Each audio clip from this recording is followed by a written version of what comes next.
2026, kami jajaran Polres Bovendigul, termasuk di dalamnya Satreskrim Polres Bovendigul, akan melakukan press release terkait dengan beberapa perkara yang sedang kami tangani.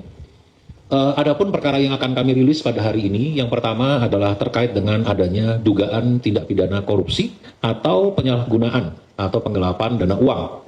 Dan yang kedua adalah tindak pidana persetubuhan anak yang nanti akan kami rilis. Pertama-tama kami jelaskan dulu kepada rekan-rekan media, pada hari ini saya Kapolres Bovendigul AKBP Wisnu Perdana didampingi dengan Kasat Reskrim dengan Kasih Humas yang pada hari ini hadir untuk melaksanakan rilis di Mako Polres Bovendigul. Kami mulai rilisnya. Rilis pertama adalah terkait dengan adanya dugaan tindak pidana korupsi dan penyalahgunaan dana uang. Ini sudah merupakan koordinasi dan kolaborasi kami dari Polres Bovendigul yang nanti secara teknis dengan pelaksanaan serta pendalamannya akan dijelaskan oleh Kasat Reskrim. Ini adalah salah satu bentuk pengawasan dari Satreskrim atau pada umumnya adalah pada khususnya adalah Polres Bovendigul terhadap tata cara dan pengelolaan keuangan daerah. Ini juga merupakan komitmen dari Forkopimda, dari kami Kapolres, dari Pak Bupati, Ketua DPR, lalu dari Dandim sebagai wujud konkret untuk sama-sama mengawasi. Tujuannya adalah untuk menciptakan Bovendigul yang bersih, sejahtera, dan bersinergi. Oleh karena itu, ada beberapa tipikor terkait masalah yaitu pengembalian kerugian negara ke kas daerah Kabupaten Bovendigul. Ini adalah yang pertama. Lalu terkait tentang juga nanti akan disampaikan oleh Pak Kasat Reskrim tentang hasil pengawasan penyidik tentang dugaan tindak pidana korupsi penyalahgunaan dana uang pada OPD-OPD di Kabupaten Bovendigul. Ini nanti akan dijelaskan juga oleh Kasat Reskrim.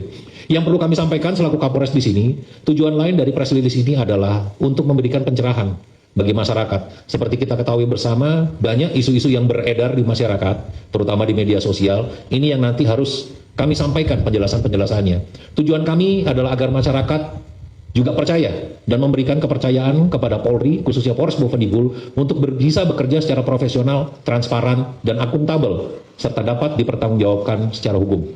Nah, untuk mempersingkat waktu dan tempat, saya persilakan kepada Pak Kasat Reskrim untuk dijelaskan. Silakan, Pak. Baik, terima kasih yang terhormat Bapak Kapolres Bovendigul, yang kami hormati Pak Kasih Humas dan rekan-rekan media sekalian. Baik, pada kesempatan ini kami akan menyampaikan sehubungan dengan penyelidikan yang kami lakukan terhadap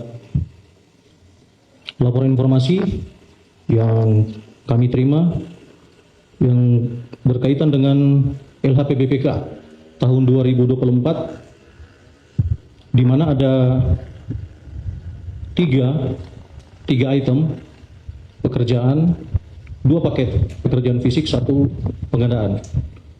Dan kebetulan setelah kami melakukan penyelidikan, kami memperoleh bahwa terdapat fakta-fakta telah terjadi kerugian terhadap keuangan negara sesuai dengan LHPBPK. Dan itu sudah kita tindak lanjuti. Sekali lagi, dalam hal ini, dalam penegakan tipikor, ini kan tidak serta-merta langsung kepada penindakan. Upaya hukum adalah upaya yang terakhir, ultimum remedium. Sehingga setelah kita klarifikasi terhadap beberapa pihak yang terlibat dalam pekerjaan ini, mereka bersedia untuk mengembalikan. Dan perlu diketahui bahwa temuan BPK ini adalah temuan audit BPK pada tahun 2024. Jadi mereka bersedia mengembalikan, sehingga saat sekarang ini di kas daerah Kabupaten Bovendigul itu sudah dikembalikan kerugian negara sebesar 1.555 juta rupiah dari hasil penyelidikan yang telah kami lakukan. Itu yang pertama. Yang kedua, sehubungan dengan penyelidikan uang persediaan yang kemarin sempat viral juga di medsos, kami menyampaikan bahwa itu bukan kami yang upload. Dan kami juga berterima kasih pada yang upload, agar supaya kami juga bisa meluruskan, bisa memberikan penjelasan sehubungan dengan kegiatan penyelidikan. Yang pertama-tama, sekali lagi kami sampaikan, sehubungan dengan tindak pidana korupsi, yang paling utama yang harus kita lakukan adalah bentuk pengawasan dan pencegahan, sehingga jangan lagi terjadi tindak pidana korupsi. Apa dasarnya sehingga kami melakukan tindakan pengawasan dan pencegahan ini? Tentunya ada beberapa laporan dari masyarakat yang kami terima.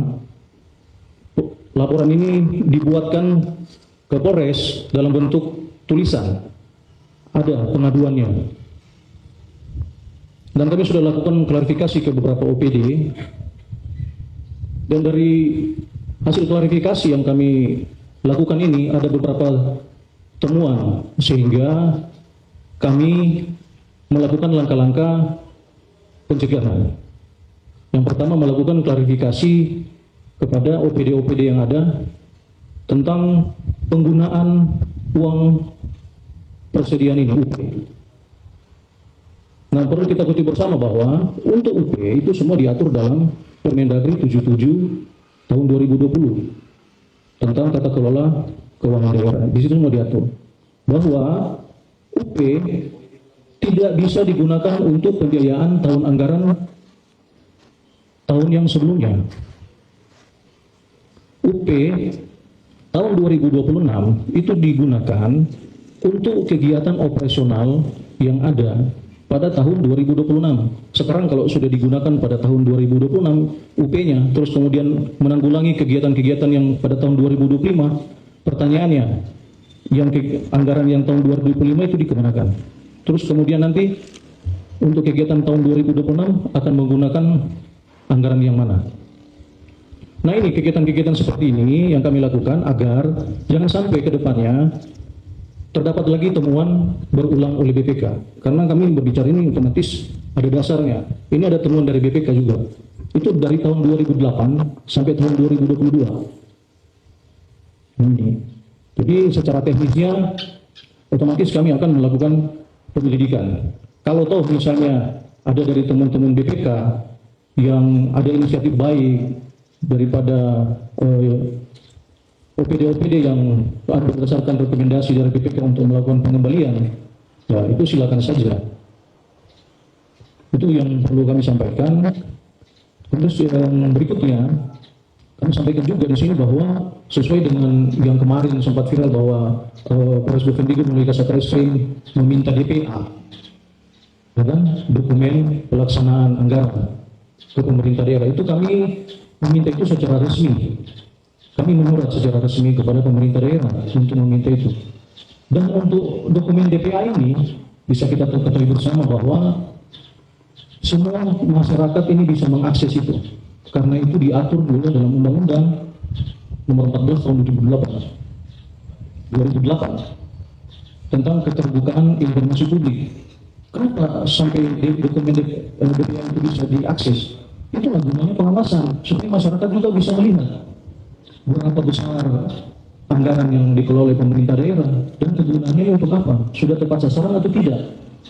Nah, ini yang perlu kami sampaikan di sini bahwa permintaan DPA ini sudah sesuai prosedur dan DPA itu bukan sesuatu hal yang sakral juga. DPA itu adalah merupakan satu konsumsi umum, bisa diketahui oleh siapapun. Jadi mungkin itu yang perlu kami sampaikan dalam kesempatan ini. Terima kasih.